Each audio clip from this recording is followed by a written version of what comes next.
Welcome everyone to my channel. I am Leanne, I'm your host, and if you've been here before, pull up a seat, sit down, and let us talk, okay, about the spoiler within this book.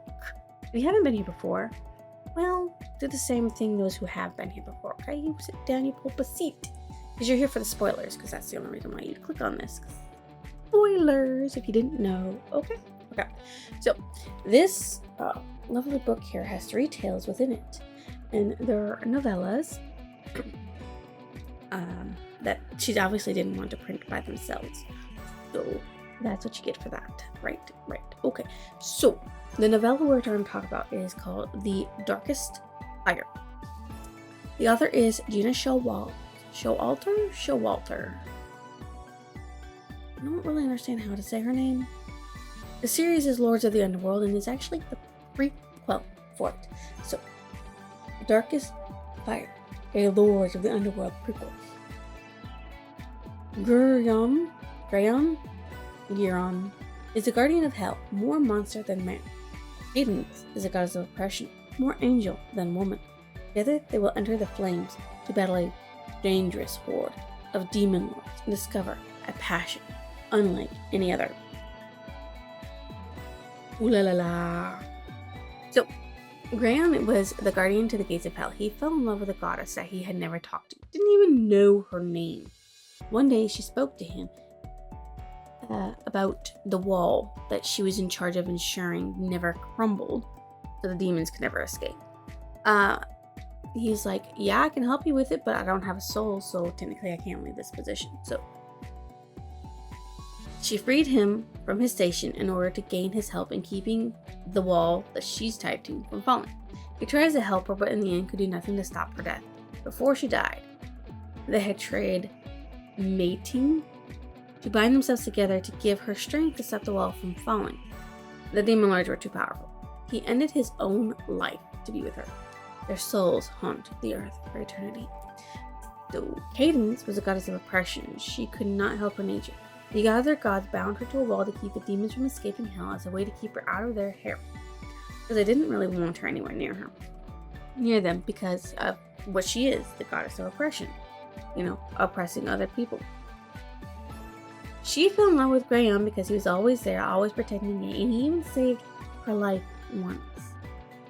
So when they mated, the bond that she had with the wall and the bond that she had with Graham were pulling in 2 separate directions instead of uniting to help her become more powerful. And that's why she couldn't heal the wall and protect the wall and that it fell. She died as the demons disappeared. You find out later that the gods and goddesses come together and create a box using her bones, hoping the power that she had used, the oppression power, was still infused within her bones, and it sucked in all of the demon lords. And then they handed the box, sealed, to Pandora, which then became Pandora's box.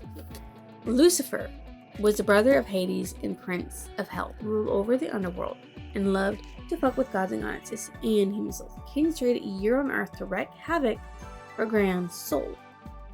So, those are the only 3 characters you actually get any names of and any interactions with. There's a bunch of them who are in it, but they have no names and are just demons. Demons that want to eat Cadence because, they love to consume fear. And the demon lords, which you never learn any of their names, and the gods and goddesses, which you never learn any of their names either. And they're not individualized like the 3 of them are. So my favorite character was Graham. That's because you've got 3 characters to choose from, dude. So you gotta. There's nothing you can do. Okay. He is a solid wall. He stood for probably thousands of years in one spot, protecting a gate and only opening it to allow souls in, but never to allow souls out. And if a soul did escape or a demon escaped, he would mercilessly end its life. His duty was always so solid.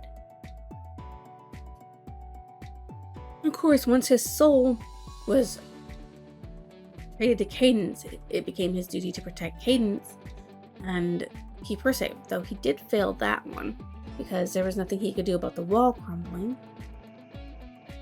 He did, in the end, with his soul return, spent his life with her, or his afterlife with her, because that's what they both wanted. Though Cadence didn't want him to die, he couldn't leave her alone. My most listed guy was Lucifer because he's just a jackass. A 100% jackass. That's all he is, okay? That's it. That's all he is. He is a jackass, and a jackass is all he'll ever be. Yeah, he's just a jackass. Okay, just a thorough jackass, and that's all there is to it. Okay, what stood out as memorable? How Cadence loved Grayon, regardless of how he looked. So he was described as being monstrous because he sold his soul for his mortal wife to continue living because she had a deadly disease, and she split from him. And after he became a monster and went with the guy that she was cheating on him with. Kind of sad. And he was described to be, monstrous. I don't recall. I don't think I wrote down what he looked like. He did say before he resembled an ogre. So, obviously he thought he was ugly because his mortal wife, at the time that he was mortal, didn't like him. But Cadence saw through that. Cadence saw through and didn't really see his physical appearance, more of his what made him him. So there wasn't really many of that passages I could choose from within this. So the passage I chose for my favorite one was they were mated, they were bound. Because even though they loved each other for forever, they had not connected in a way to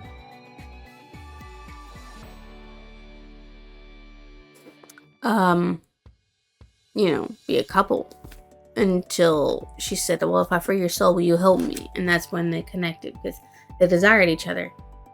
They didn't think the other desired them because of the way things played out. And then they found out the truth. And they thought being together would solidify the bond and make them stronger. It didn't, but that's okay. It wasn't really love at first sight. It was more like love over hundreds of years, even though you never spoke a word to each other. My favorite quote: "What boon would you ask of me?" Because she freed him. She's like, "What would you ask of me if I freed you?" And he's like, a kiss. And because she looked so taken aback, he thought, oh, she doesn't want to kiss me? And she's like, he wants to kiss me. And he's like, nothing in return. And she's like, he doesn't want to kiss me. So yeah, it was a little tit for tat thing. What I thought about the ending of the book. They both died, and the Demon Lords had almost escaped. So that felt sad. And I thought it was a sad ending. It sets it up for the Lords of Darkness introduction, into it all. So there is that. And yeah, that's the next one, I think it is. Which is, that one's for the Amazon Curse, which is for A Tale of Atlantis, which we're not talking about. Apologize for the yawn. It was mean to steal her bones in a box to trap the Demon Lords, and then just forget about her. Like, it's just mean. What book did it remind me of? A little bit of Midnight Breed series in Feral Warriors. And, love and stuff. Can't really think right now. I just woke up not that long ago, and my brain is just like... This book, as you know, is part of a series called Lords of the Underworld, and it has two novellas, which is The Darkest Fire and The Darkest Prison. And it also has 15 main books. 15. So I don't think that's how many sins exist in the world, because isn't the Pandora's box all of the sins? Human sins? So I don't really know. This would have been higher rated if it would have been longer and more detailed and maybe showed more of how they fell in love with each other. So I rated a 3.75 because it's a show. There you go, that's what it is.